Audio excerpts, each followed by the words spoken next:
ఓం నమో వెంకటేశాయ. జ్యోతిషరత్నాకరం ఛానల్కి స్వాగతం. ఈ వీడియోలో ఒక జాతకంలో వైవాహిక సమస్యలు, అందులోనూ గృహహింస, ఘర్షణ వైఖరి, భర్త యొక్క దురుసు ప్రవర్తన, ఇవి సూచించేటువంటి ప్లానెట్స్, హౌసెస్ ఏవి, ఏ కాంబినేషన్స్ వీటిని సూచిస్తాయి, ఇవి తెలుసుకుందాము. ఈరోజు చాలా సందర్భాల్లో కూడా డొమెస్టిక్ వైలెన్స్, అలాగే అబ్యూజివ్ హస్బెండ్ అనేది ఎక్కువగా మనం చూస్తున్నాము. అంటే మ్యారేజ్ అయిన తర్వాత గృహహింసకి లోనవ్వడము, దానివల్ల తీవ్రమైనటువంటి మానసిక సంఘర్షణ, అలాగే శారీరకంగా కూడా ఎన్నో సమస్యల్ని ఎదుర్కోవడము, ఇటువంటివి చూస్తూ ఉన్నాము. అయితే వివాహంలో ఇటువంటి ఒక అబ్యూజివ్ హస్బెండ్, అలాగే డొమెస్టిక్ వైలెన్స్, వీటిని సూచించేటువంటి కాంబినేషన్స్ ఏంటి, ఏ ప్లానెట్స్, ఏ హౌసెస్ రిలేట్ అయినప్పుడు ఇటువంటి ఒక మ్యారీడ్ లైఫ్ అనేది ఉంటుంది అనేది తెలుసుకుందాము. ప్రధానంగా గ్రహాలని కనుక చూసినట్టయితే తీవ్ర గ్రహాలన్నీ కూడా ఇటువంటి ఒక పరిణామాలను ఇచ్చేటువంటి అవకాశం ఉంటుంది. అలాగే హౌసెస్ కూడా, స్థానాలు కూడా, లగ్నం నుంచి కొన్ని స్థానాలను మనం పరిశీలించినట్టయితే అందులో తీవ్ర గ్రహాల యొక్క ప్రభావం ఉన్నప్పుడు ఇటువంటి ఒక వైవాహిక జీవితం ఉండడానికి అవకాశం ఉంటుంది. లగ్నం ప్రధానంగా మనం స్టడీ చేయాలి. లగ్నంలో ఉన్నటువంటి ప్లానెట్స్, అలాగే లగ్నాధిపతి యొక్క స్థితి. ఉదాహరణకి లగ్నంలో కనుక తీవ్ర గ్రహాలైనటువంటి కుజుడు, కేతువు, రవి, ఇటువంటి ప్లానెట్స్ కనుక ఉన్నట్టయితే వారి యొక్క నేచర్లోనే కొంత డామినేషను, అహంకార ధోరణి, ఎదుటివారిని కేర్ చేయకపోవడము, ఇటువంటి ఒక నేచర్ అనేది ఉండడానికి అవకాశం ఉంటుంది. సెకండ్ హౌస్ అనేది ముఖ్యంగా ఫ్యామిలీ ప్రాబ్లమ్స్ని సూచించేటువంటి హౌస్.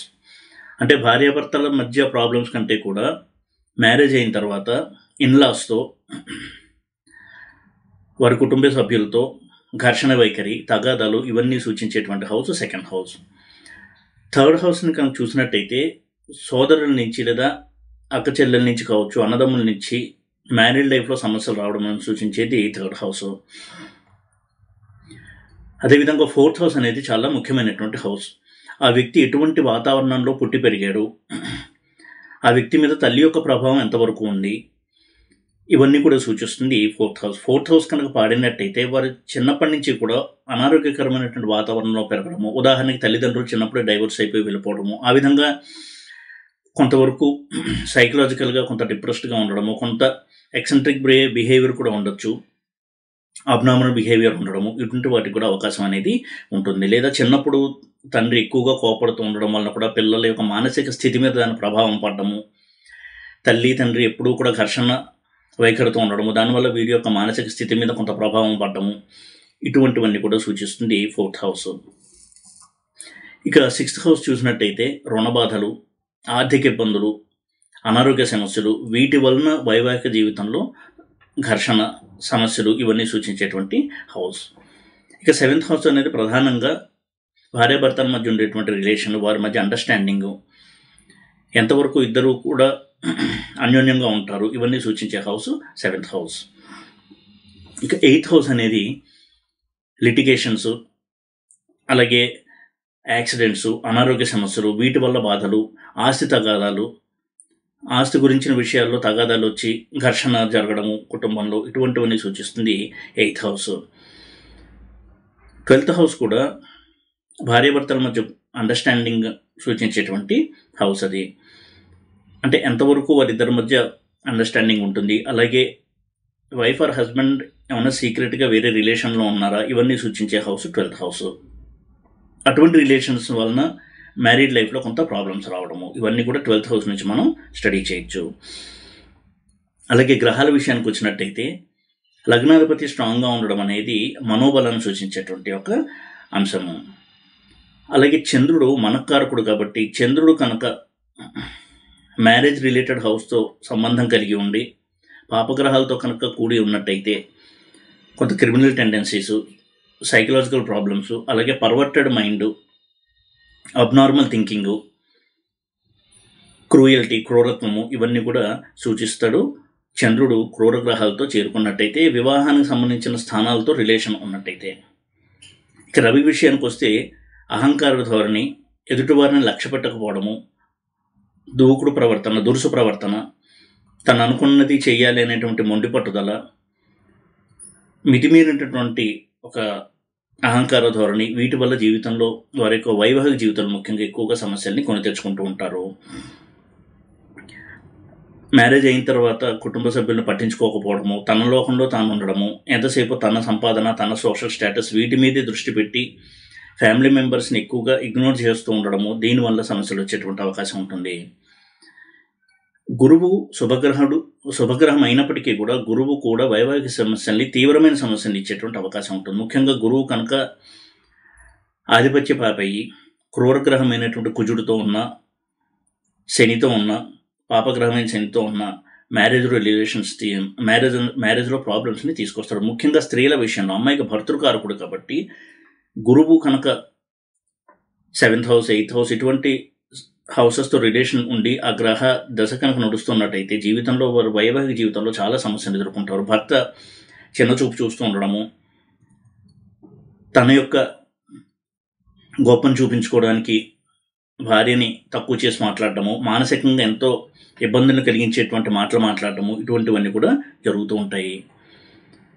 శుక్రుడు విషయానికి వచ్చినట్టయితే శుక్రుడు మ్యారేజ్ ప్రాబ్లమ్స్ ఇవ్వడంలో నేచర్ ఎలా ఉంటుంది అంటే అవుట్ సైడ్ ది మ్యారేజ్, అంటే వివాహేతర సంబంధాలు, లవ్ అఫేర్స్, వీటి వల్ల వారి యొక్క జీవితంలో, వైవాహిక జీవితంలో సమస్యలు ఇవి ఎక్కువగా సూచిస్తాడు శుక్రుడు. ఎక్స్ట్రా మ్యారిటల్ అఫైర్స్ అనేవి వీరి వైవాహిక జీవితంలో ఎంతో సమస్యలు తీసుకొచ్చేటువంటి అవకాశం ఉంటుంది. కుజుడు విషయానికి వచ్చినట్టయితే తీవ్రగ్రహమైనటువంటి కుజుడు కనుక 7th హౌస్లో ఉన్న, 8th హౌస్లో ఉన్న, ఇటువంటి హౌసెస్లో ఉన్నప్పుడు ఆ వ్యక్తికి దురుసు ప్రవర్తన వలన, ముఖ్యంగా అమ్మాయిలకు కనుక ఉన్నట్టయితే దురుసు ప్రవర్తన ఉండేటువంటి భర్త రావడము, అబ్బాయిలకు ఉన్నప్పుడు కూడా భార్యని చిన్నచూపు చూడడము, తను చెప్పిందే జరగాలనేటువంటి మొండి పట్టుదల, దానివల్ల చేయి చేసుకోవడము, చాలా బిగ్గరగా మాట్లాడుతూ మనసును గాయపరచడము, హార్ష్ స్పీచ్ అంటాము, అంటే కఠినమైనటువంటి వాక్కుల ద్వారా మనసును గాయపరచడము, ఇటువంటివన్నీ కూడా ఇచ్చేటువంటి అవకాశం ఉంటుంది కుజుడు వల్ల. అందుకే కుజుడికి ఎక్కువగా భయపడుతూ ఉంటారు. కుజు దోషం కూడా అందుకని ఎక్కువగా ప్రాచుర్యంలోకి వచ్చింది. ఎందుకంటే తను చెప్పిందే నగ్గాలి అనేటువంటి మొండి పట్టుదల, తన పంతం నెగ్గించుకోవడానికి ఎంత దూరమైన వెళ్ళడము, ఇటువంటి ఒక నేచర్ ఉంటుంది కుజుడికి.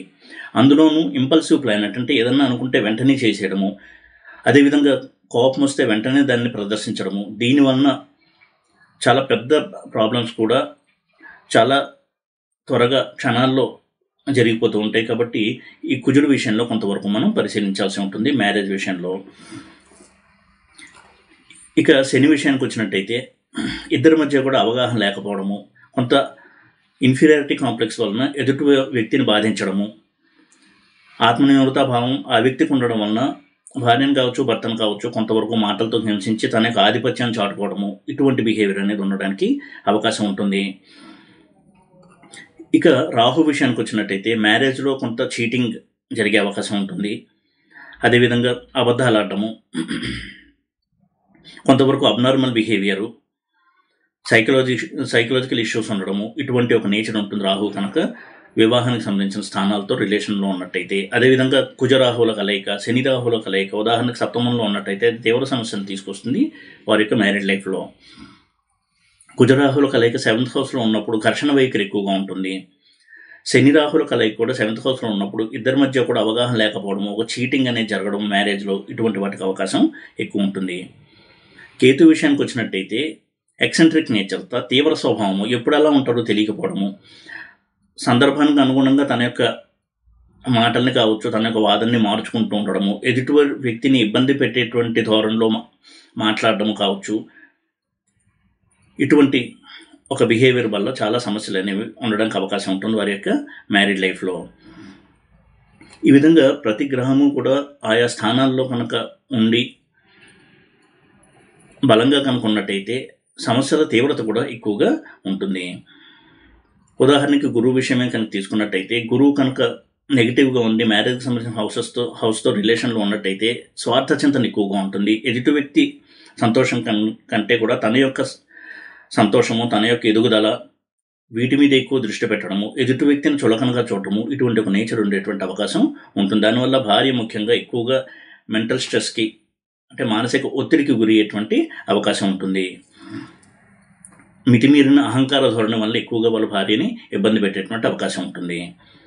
అలాగే శుక్రుడి విషయంలో వచ్చినట్టయితే శుక్రచంద్రులు కనుక కేంద్రంలో కోణంలో పరస్పర కేంద్ర కోణాల్లో ఉన్నట్టయితే మ్యారీడ్ లైఫ్ సాధారణంగా హ్యాపీగా ఉంటుంది. ఇద్దరూ కలిసి ఉన్న శుక్రుడి నుంచి చంద్రుడు, చంద్రుడి నుంచి శుక్రుడు పరస్పరం కేంద్రంలో ఉన్న కోణంలో ఉన్న వైవాహిక జీవితానికి అది మంచిది. అలా కాకుండా 6-8 రిలేషన్లో కనుక శుక్రుడు చంద్రుడు ఉన్నట్టయితే కొంతవరకు వైవాహిక సమస్యలు ఉండేటువంటి అవకాశం ఉంటుంది.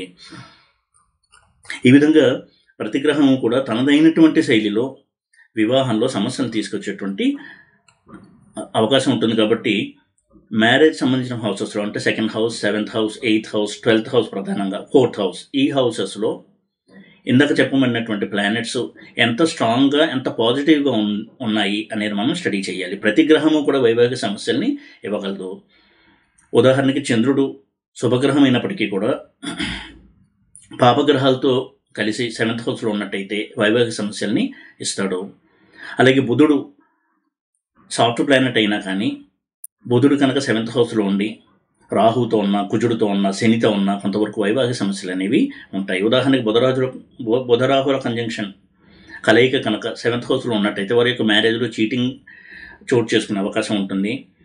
అలాగే బుధుడు పాడయ్యి రవి వంటి తీవ్ర గ్రహాలతో కలిసి 7th హౌస్లో ఉన్నప్పుడు మల్టిపుల్ మ్యారేజెస్ ఉండడానికి అవకాశం ఉంటుంది. 1 కంటే ఎక్కువ మ్యారేజెస్ ఇవన్నీ కూడా ఇస్తాడు బుధుడు. స్థిరత్వాన్ని ఎక్కువగా ఇప్పుడు బుధుడు కనుక పాడైనట్టయితే, అంటే బుధుడు వక్రించిన, నీచలో ఉన్న, అస్తంగత్వం చెందిన వైవాహిక జీవితంలో స్థిరత్వం అనేది ఉండదు. ఎప్పుడు కూడా వారు పార్ట్నర్స్ని మారుస్తూ ఉంటారు. మ్యారేజ్ని బ్రేక్ చేసి ఇంకో మ్యారేజ్ చేసుకోవడము, ఈ విధంగా వారి యొక్క వైవాహిక జీవితం ఎప్పుడు కూడా ఒడిదుడుకులతో సాగుతూ ఒక పర్మనెంట్ పార్ట్నర్ లేకుండా చాలా ఇబ్బందుల్ని వారు ఫేస్ చేస్తుంటారు వారి యొక్క లైఫ్లో.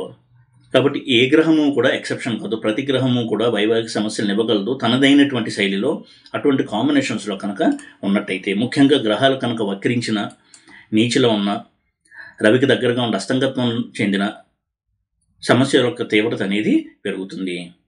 అదేవిధంగా నేను ఎప్పుడు చెప్పేటట్టుగా జైమినీ సిస్టంలో కూడా దారకారక గ్రహం ఎవరు అని స్టడీ చేసి ముందు కనుక్కుని ఆ దారకారక ప్లానెట్ కూడా శుభగ్రహాలతో కలిసి ఉండడం అనేది మంచిది మ్యారీడ్ లైఫ్లో హ్యాపీనెస్కి. అలా కాకుండా దారకారక ప్లానెట్ పాపగ్రహాలతో, అంటే నైసర్గిక పాపగ్రహాలతో కలిసి ఉన్న, వక్రించిన నైసర్గిక పాపగ్రహాలతో కలిసి ఉన్న వారి యొక్క మ్యారీడ్ లైఫ్లో ప్రాబ్లమ్స్ అనేవి ఉండడానికి అవకాశం ఉంటుంది.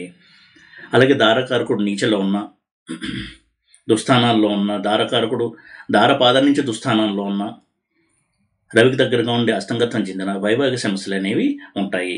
దారకారకుడు, జ్ఞాతికారకుడు కలిసి ఉండడం కూడా వైవాహిక సమస్యల్ని సూచిస్తుంది.